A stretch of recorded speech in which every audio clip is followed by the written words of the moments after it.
Hello, loi le pai te ho zo se na bon chawin kazana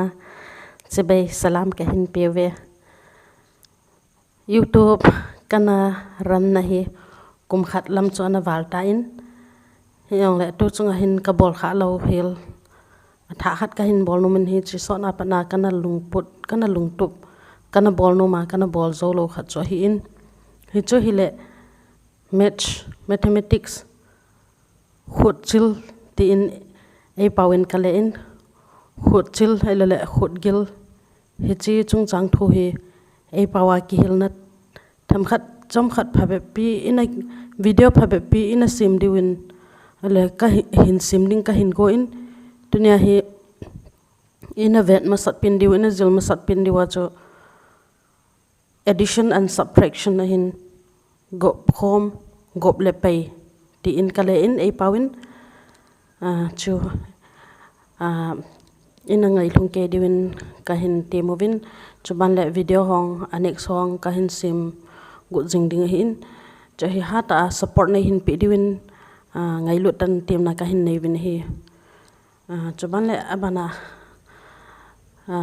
ka hong sei be ki nom chle to ka song khol a hi thimpinau official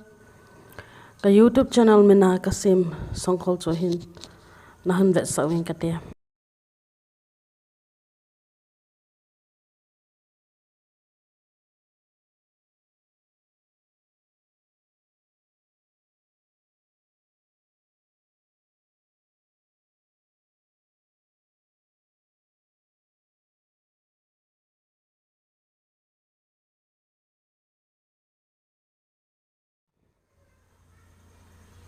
cái pa ya tu in sai bang win ama sapin adingin dunia dingin addition and subtraction chu anave pat taw te anapan taw hitin question number 1 adingin addition and subtraction goble pay roman number 1 adingin 4 plus 8 minus 6 plus 3 minus 2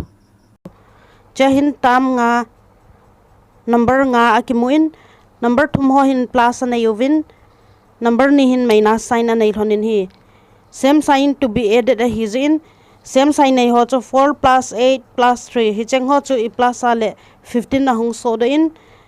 minus sign nei te ni minus 6 and minus 2 chu i plus a hi le minus 8 na hung so do hi hi cha plus so answer 15 le minus te ni answer minus 8 chu i minus a hi le 7 na ki mun a hi plus sign anay in hi same sign to be added ti chu isu mi lo diu hintin sign ki bang ho gop khom ding hi ti hi abanin roman number 2 na adingin 7 minus 9 chana veo hitin 7 number neu zo hin plus anayin number len zo 9 in minus anayin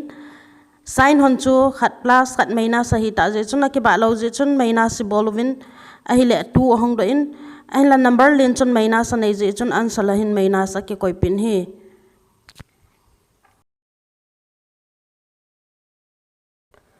roman number 3 ading in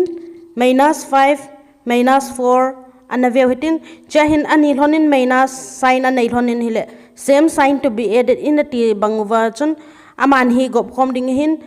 5 le 4 nga le li chu i go ma hi le ko 9 ahung doin hi en la minus sign anei thon ji chun a hi lo le alen jopa 5 in minus sign anei ja chun answer ayong hin minus aumin ya chu minus 9 chu answer heading hi roman number 4 ading anaviki dutin 7 minus 4 segi le li minus ding 7 hin plus anayin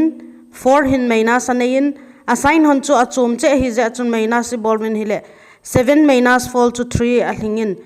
segila ko na li peya le thum ahin answer sign hin plus amin hi aji chu phemati le number 10 hi alien zo 7 in plus anei ja hi chahin na veleu hin 7 hin plus poi 3 hin plus poi ti mai theu hin sign ke koi lo tinga hi le plus sign he ti chu he diwin jong ka ga sei no min hi